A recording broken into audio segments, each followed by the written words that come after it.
Welcome to Story Behind the Stone podcast, where we spotlight the people changing the way the world remembers in landmark cemeteries around the world. Founded just outside of Boston in 1831, and long before Central Park or other municipal parks existed, Mount Auburn Cemetery was the second most visited tourist destination in the United States, right behind Niagara Falls. Today, this 175-acre National Historic Landmark is home to over 100,000 permanent residents, a world-class arboretum, and an active community space for arts, music, and ecological stewardship. Joining us today is Matthew Stevens, President and CEO of Mount Auburn Cemetery. Matthew brings a deep background in public horticulture, urban forestry, leading Mount Auburn's vision for history, green burials, and urban ecology. Matthew, welcome to the show. Great to be here. Thank you for the invitation. Matthew, you've worked on different projects, all the way from New York to San Francisco in tree programs and landmark parks. What drew you into the field of public horticulture and urban ecology? As I think an 8 or 9-year-old boy, started mowing the grass for my grandfather. Grew up in central Illinois, so that happens weekly there. And then after I would mow the grass, he would take me into his vegetable garden and sort of teach me about tomatoes, radishes, whatever, and we'd sort of harvest a little bit. And I think that gave me this appreciation for how special plants are. And I continued to do that for a long time. And then in high school, I had the opportunity to take some horticulture classes, which confirmed this was really interesting to me. And I learned it really easily. So then I decided to study that in college and then had an internship. And that led to grad school, which then led to this incredible opportunity in New York to plant 1 million trees, and an incredible opportunity in San Francisco to lead these stunning gardens, and now affords me the incredible opportunity to lead Mount Auburn Cemetery. Beautiful tribute to your grandfather, who kind of sparked this and led to your whole career ultimately in what you're doing. You find interest obviously in plants and such. And when you're doing that, what is the passion for you? Most people who appreciate or enamored or become obsessed or passionate about plants, there's something about the personality of plants that's a little bit different than the personality of people. Number one, plants don't talk back, right? Or scream or yell at you. They grow or they die based off of how they get treated. And each of them have this unique, distinct personality in the flower and the leaves and their growth habits that make them different from their sort of cousins or brothers or sisters, but they all have this unique personality. And I think the more you learn about plants, the more you realize you have so much more to learn, because there's tens of thousands of different types of trees, perennials, bulbs, vines. There's 10 lifetimes worth of learning about what the different types of plants are, how you grow them, what their flower looks like, who their pollinators are, and it's endless. And there's something about that endless learning and the unique personality that I find really fascinating. Bringing that into Mount Auburn Cemetery and in the work you do, using the plants' personalities to create an environment where people can come in and enjoy that. Why don't you tell us a little bit about that experience and your perspective with these plants and how you brought that into the cemetery? So, Mount Auburn, and the 30-second history of Mount Auburn is that it's the first garden cemetery in the United States, was really founded with a novel idea to solve burials in urban areas. So 200 plus years ago, the cemeteries of downtown Boston that were traditionally behind churches were starting to get filled up. And so one or two of our founders came together and said, well, maybe we could develop this space that serves this very practical purpose, but is also about nature. Because we think nature is really important, and it's going to continue to be really important for people's well-being moving forward. And that was affirmed 200 years ago. So those super smart guys, our founders, were well ahead of their time. Today, we know through peer-reviewed research that nature is indeed very good for you. And so our roots, our DNA, really revolve around, well, let's create this cemetery that will serve this core social purpose, but nature will be the star. And so the landscape of Mount Auburn has really been the key, most important assets of this place for 195 years. And so over 195 years, there's been this ethos around the landscape is the most important asset, and we make these significant investments to curate, maintain, build, enhance as time changes. And so I think when I was hired, one of the reasons that the board found me an interesting candidate is because I have this deep experience in the horticultural world that's focused on plants and garden spaces. In all honesty, I did not really know too much about running a cemetery. And I remember joking with the board just in the first interview, to be clear, I don't really know too much about running a cemetery. I've run complex multidisciplinary organizations, but this would be a new topic. And they sort of joke back, well, we've been a cemetery for 190 years, so I think we've got most of that figured out. But when I got here, it's really interesting because being new to the cemetery business, but having run public landscapes and being a horticulturist by training, that's adding on that layer of being an active working cemetery makes it a little tricky. We are a public garden, we are a botanic garden, we are an arboretum. But also being an active cemetery means that there's a bunch more layers to our work because of, the fact that we've been selling space for, almost 200 years. At any moment's notice, people could be buried here, or over there, regardless of what work we have planned or what basic operations are needed. And as people who run cemeteries know, that's just this unending operational challenge that's part of these very special spaces. For any of our listeners, I really do recommend hopping on montauburn.org, their website. Go through and take a look at some of the sites and the different areas you have. But then you realize that this is also a commemorative space. For people who have never been to Mount Auburn, I sort of ask, well, what do you think of as like a normal cemetery? And I've asked like 50 people this question over the last few years now, and people start to describe two things. One as like the typical cemetery. One is there's a place here near Washington, D.C. called Arlington, which focuses on being an active cemetery for active service members here in the United States, right? What the sort of specialness of that is the scale, right? But it's set up in this very grid-like fashion with all the monuments being very similar in nice, neat little rows, and the grass maintained sort of perfectly. So that's one version. The other version is like a Hollywood cemetery where the monuments are like broken and there's tumbleweeds.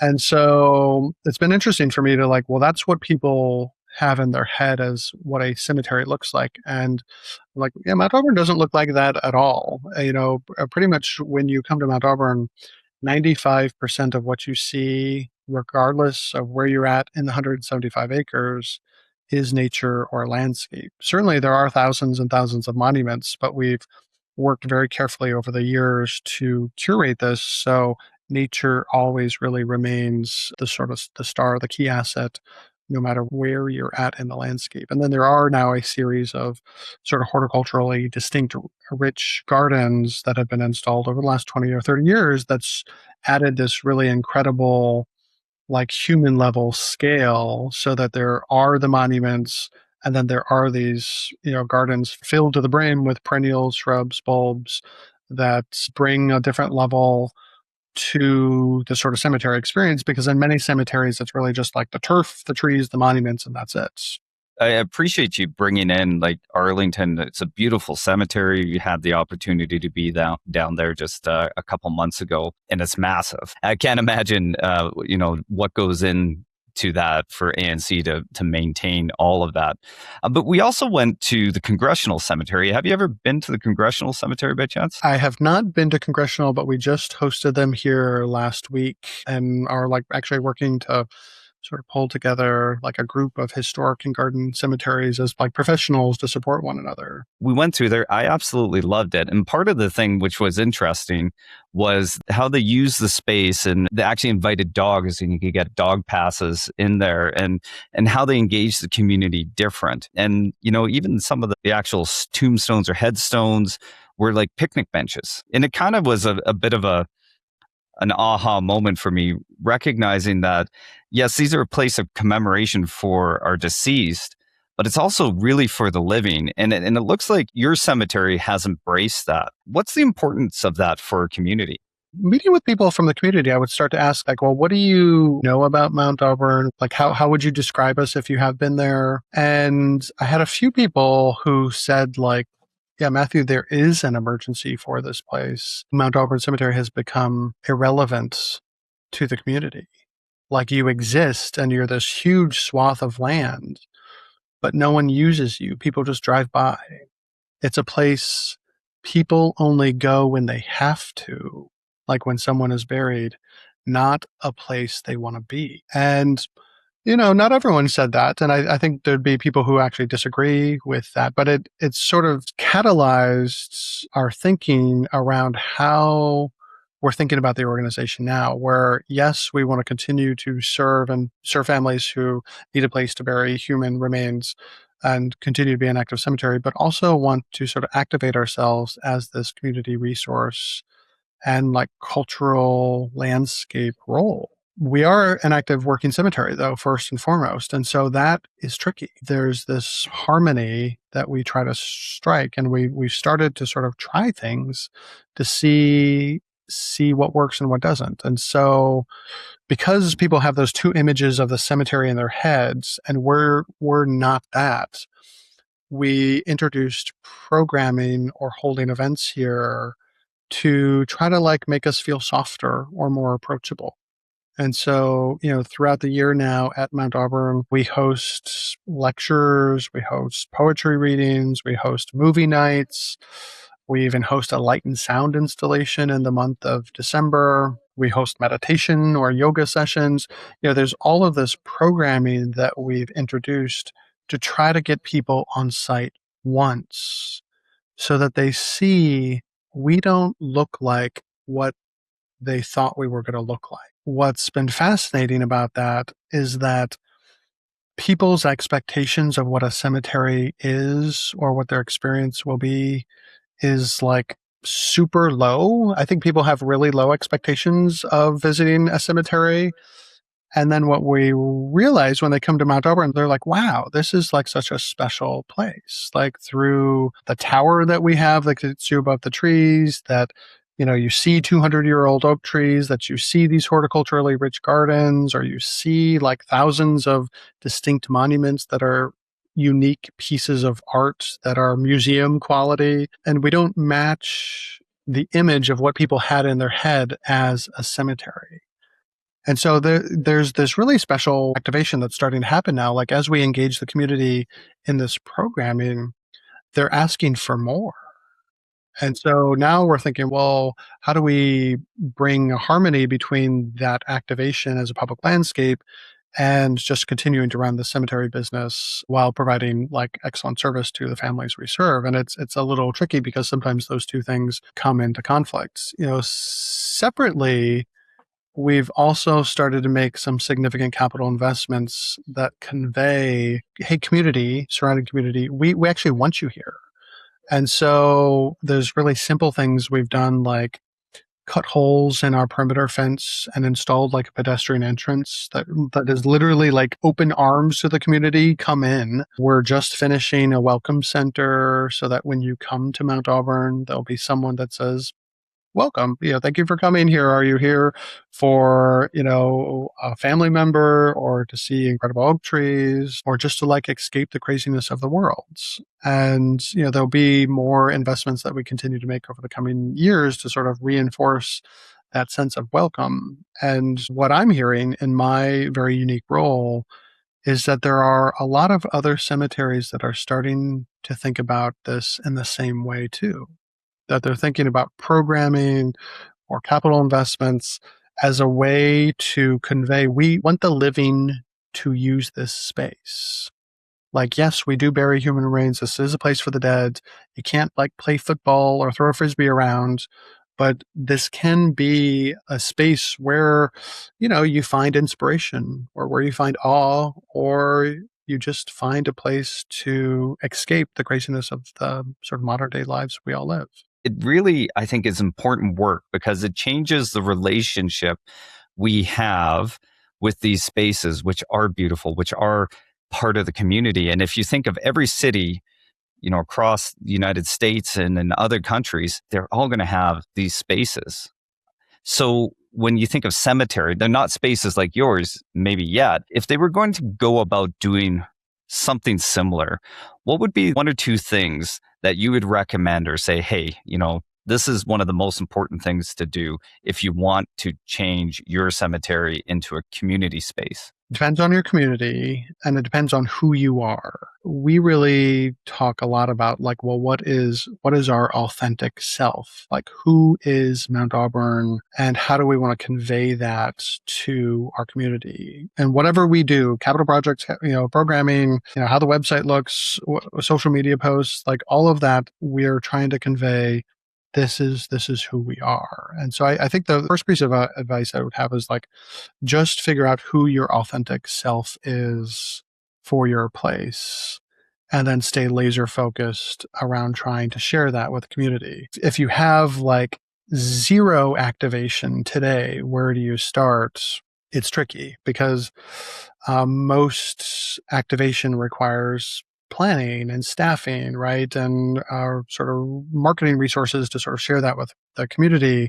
So what many cemeteries do is they start with tours, right? Well, let's figure out sports players or politicians, or figure out some threads to weave through the stories that already exist in your cemetery. Figure out what those threads are that you can start really simply, and then package them, because that's sort of sharing your authentic self. On the front of capital investments, I mean, many cemeteries, Mount Auburn included, especially in the face of climate change, you should always be planting more trees every year or every few years, because what we know is we're losing trees at an increasing rate due to climate change.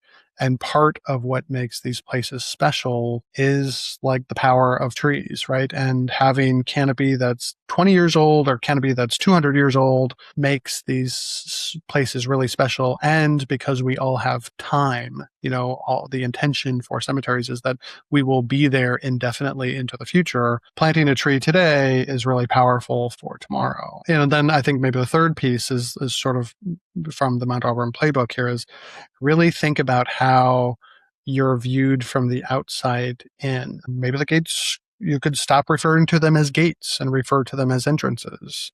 Maybe you can add new entrances. Maybe there's barbed wire along the top of the fence, right? There are all of these signs that convey keep out.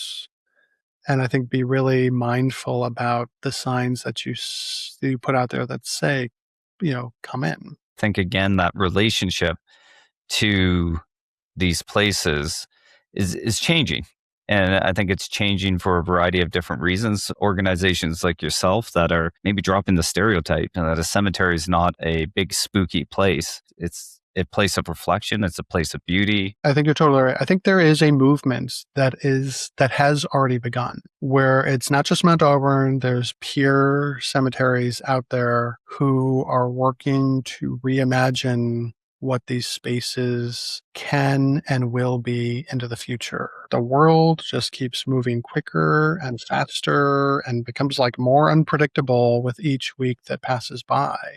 And so I think having these public spaces where people can escape to reflect or feel inspiration, or just be alone with their thoughts, or take a quiet walk with friends, is becoming increasingly more valued by a world that just keeps moving faster and faster. When you look at your space in particular, what has been some of your more successful activities, programs, or events you're throwing? What sticks out for you? One of our most successful activities over the last few years has been this light and sound and artistic installation that happens in the month of December. It's called Winter Solstice. It has scaled over the years, but now brings 15 to 20,000 people during 10-ish select evenings, during a time when we would normally just be dark and closed.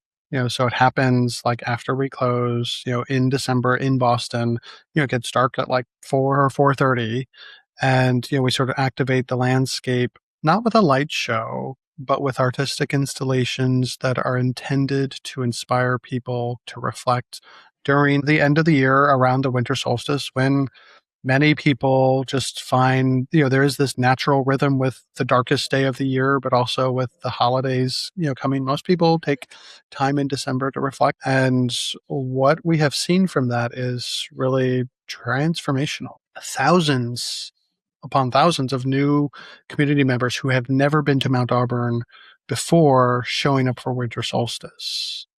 And now, out of being diligent sort of managers for the work we do, we're now getting to know some of those people and asking them to be part of our story and help support other work, other initiatives that continue to make Mount Auburn even more relevant. And so that has welcomed in literally thousands of new people to the organization and is now starting to generate millions of new dollars for us to invest back into this very special landscape to make the challenge of maintaining this place forever a little less hard.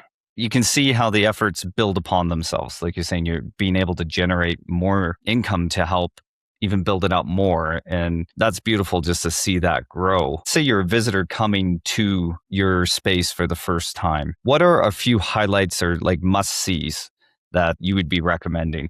We have a tower at the highest part of the sites that is stories tall, that gets you above the tree canopy and gives you the best view of the Boston region anywhere around. For people who are scared of heights, even though at the top of the hill that it's sort of perched, you still get really the best view of the Boston region around. I think because our landscape is important to the visit, and there are dozens of 100-year-old or 200-year-old trees. And part of the experience of Mount Auburn is getting what we call good lost. So, people should just like find a path that looks appealing to them and head down and see where that takes them. And, part of this very special place is like when people get good lost, like they forget about their phone, they forget about traffic, they get consumed by appreciating the butterfly that's fluttering around by them. They appreciate the way like the sun is hitting a monument in a particular way, or they appreciate just like the sounds that the wind is making blowing through oak tree leaves. And that sort of good lost is really what makes this place sort of special. And then, as part of getting good lost, you'd probably stop to appreciate incredible gardens that are sort of really scattered throughout the full landscape, or the hundreds of monuments that you could sit at and stare and appreciate the artistry that went into carving for in the same way that you visit and appreciate a oil picture in a museum hanging on the wall. Where are you moving into the future? 5 years, 10 years down the road? Where do you see Mount Auburn being? We are just at the end of formalizing a vision plan for Mount Auburn, and we'll be releasing to the public in the fall of 2026 that answers that exact question. We have identified 25 key projects to the organization's future that are, significant capital investments.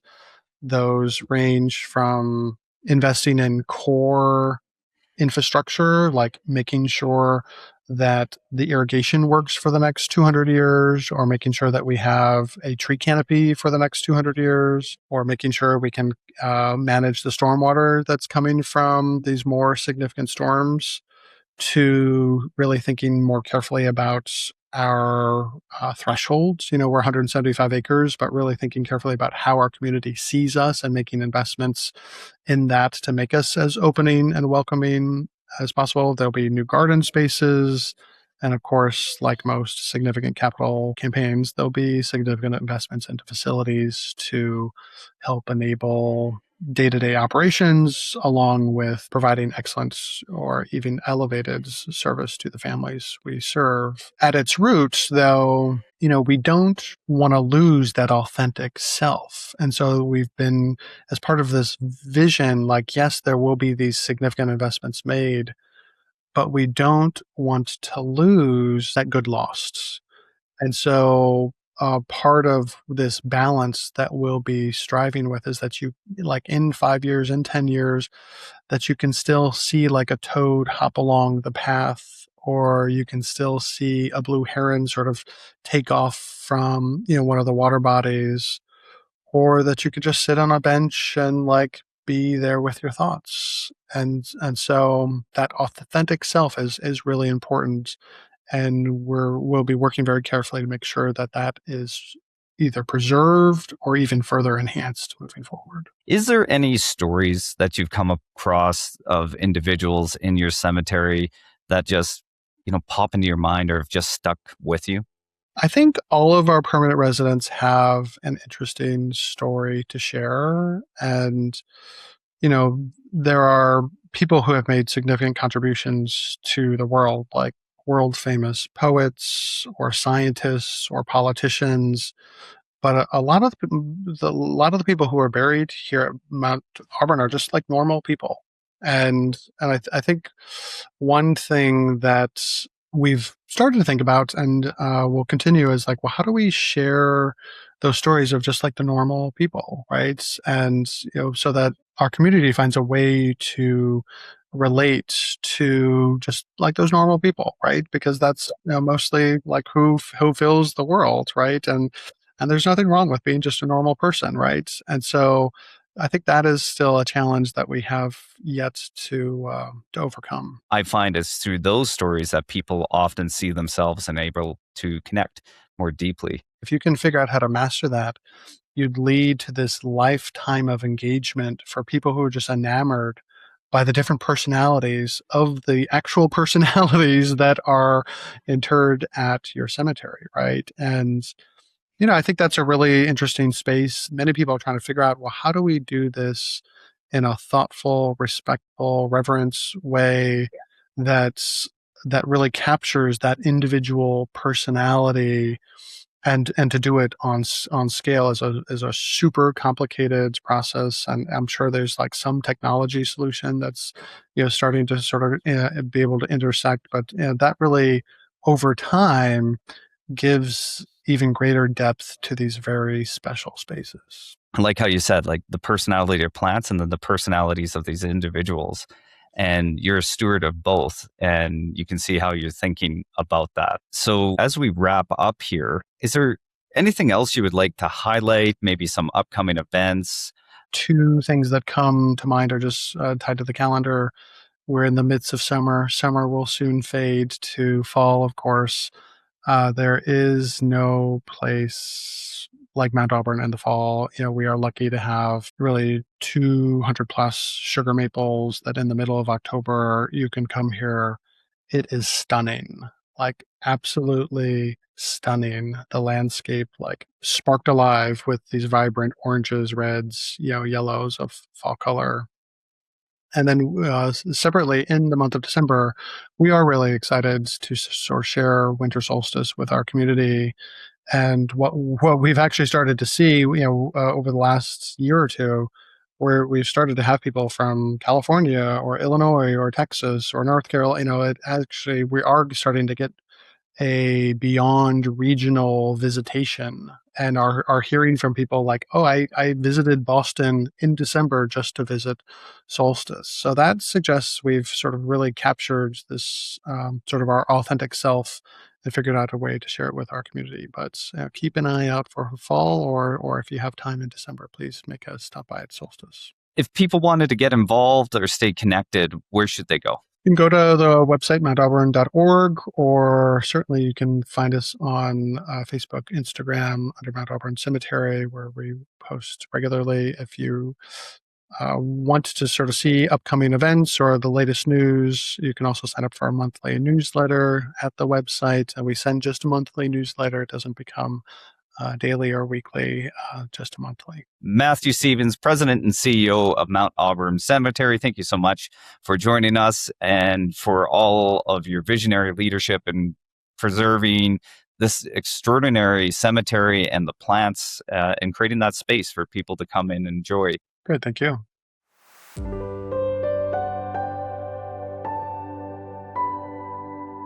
Thanks so much for tuning in. Story Behind the Stone is available on Apple Podcasts, on Spotify, and on the Wreaths Across America radio network, on iHeartRadio, Audacity, and TuneIn. Just search for Wreath. Thank you for tuning in.